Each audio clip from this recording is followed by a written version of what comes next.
ஷேய் அப்பா முந்தி யமதர்மம் கணக்கப்பா.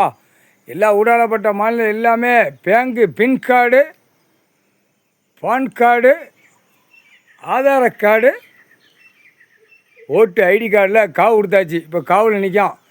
தமிழ்நாட்டில் இப்போ ஃபுல்லாக காவில் நிற்கான். எல்லாமே ஆதார கார்டில் இருக்கிறவங்க பூரா காவில் நிற்கான். கோர்ட்டு நீதிமன்றத்தில் கெட்டுக்கப்பா. யமதர்ம கணக்கு நெரிச்சி வருவான். நீதிமன்ற கோர்ட்டுக்கு நெரிச்சி இப்போ கேஸ் கட்டு பூரா நெரிச்சி வரும். நெரிச்சி அப்படியே மூளை திரிச்சிக்கிட்டு இருப்பான். அரசியல்வாதி தமிழ்நாட்டில் இருந்த கேடுகட்ட உயிமனுங்க. அதனால் நீதிமன்ற கோர்ட்டில் கஜன்னு உள்ளே விடாமல் வரிசைக்காக விடப்பா. நீதிமன்ற கோர்ட்டில் கணக்கு வழக்கு பார்க்குற நீதிமன்ற கோர்ட்டு எல்லாம் சிட்டி கிராமங்கள் கணக்கு எல்லாம் உள்ளே வர்ற கணக்கில் பார்த்து நின்றுக்கோ, பார்த்து இருந்துக்கோப்பா. ஜட்ஜி கொட்டாரு போகிறான். இப்போ மூளை திரிப்பான். இப்போ ஏற்கனவே அடி இது 3 பிரிவாக போகுது. கைலாசத்தில் படைகள் வந்து 3 பிரிவுகள் போகுது.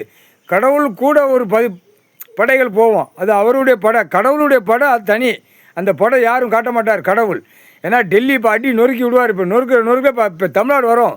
தமிழ்நாடு வரையில் இப்போ தமிழ்நாட்டில் அரசியல்வாதி இந்த திமுக, அதிமுக, காங்கிரஸ், அடுத்து தாவேக்கா, இப்போ இந்த 4 உள்ளே கடிக்க விடுவார். கடித்து விட்டு தான் இப்போ வெளியே குதிரை விடுவார், வெளியே எடுப்பார் கடவுள். இந்த படையில் வந்து தமிழ்நாட்டுக்கு ஒரு படை, அடுத்து டெல்லி போகிறது கடவுளோட இருக்கிற ஒரு படை. அது சாமி படைகள் போய்கிட்டே இருக்குது. தமிழ்நாடு ஃபுல்லாக படையை அலசி அடிக்கி தருமடி கொடுத்துட்டு இருக்கு. இங்கே கைலாசத்தில் ஒரு படை. ஏன்னா அம்மாவுக்கு காவல், ஐயாவுக்கு காவல், விஷ்ணு பிரம்மாவுக்கு காவல். இங்கே ஒரு படை விஷ்ணு. அடுத்து ஐயா பார்வதி பரமசிவனுக்கு பிறந்த பிள்ளைகளுக்கு காவல். டெல்லி காவல், தமிழ்நாடு காவல். இப்போ காவலுக்கு இருக்கிற படை இங்கே கைலாசத்தில் படை எப்பயுமே இருக்கும். அடி தருமடி விழும். ஒவ்வொரு மானிடப்போ நெரிச்சிக்கிட்டு நாக்க கடிச்சு வந்தாலும் நம்ம அடி பட்ட பகலே அடி விழும். அடி தருமடி விழும். இந்த படைகள் 3 படைகள் முக்கால் சத்தியம் புரிஞ்சுக்கப்பா. கோர்ட்ஸில் எல்லாம் ஒரு படைகள் வந்துக்கிட்டே இருக்குது. இப்போ படைகள் வருது அப்படின்னா நீ கேஸ் கட்டு வழக்கு ஆடுறது இப்படி மொய்யின்னு விடாமல் வருஷப்படியாக விட்டு வெளியே கழித்து பற்றி விடு.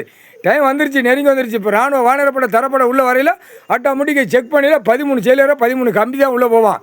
இது அரசியல்வாதி உள்ளே போயிடுவான். அரசியல்வாதி உள்ளே போனாத்தான் இடம் பூரா எழுதி வச்சுருப்பான். இத்தனாயிரம் ஏக்கர் அவன் பொண்டாட்டியை தூக்கி தேய்ச்சிக்கிட்டே போகிறான். தேய்ச்சி அப்படியே மோந்து பார்த்து போகிறான். கொண்டாரோலி கேடுகட்டா குயிமனுக்கா முக்கால் சத்தியம்.